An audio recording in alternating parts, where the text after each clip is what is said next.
Hello my little friends, today I'm going to show you how to draw a scooter. So to draw a scooter, all we're going to do is some simple steps. First thing is you're going to draw a straight line, okay? Once you've drawn a straight line, you're going to do a semicircle, and yeah, that's it. Now the next thing you're going to do is you're going to make a rectangle this way. And the third is you're going to make another, leave some space here, and now you're going to make another rectangle here, okay?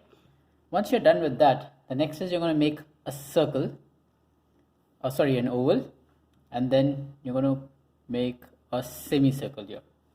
Once that is done, you're going to make a little hot dog sort of a shape and another hot dog sort of a shape here.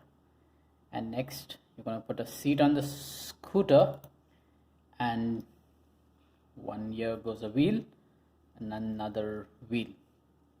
As you can see, your scooter is almost ready, and we'll now put a little seat back here, and I think your scooter is all set. I hope you've enjoyed this. Thank you.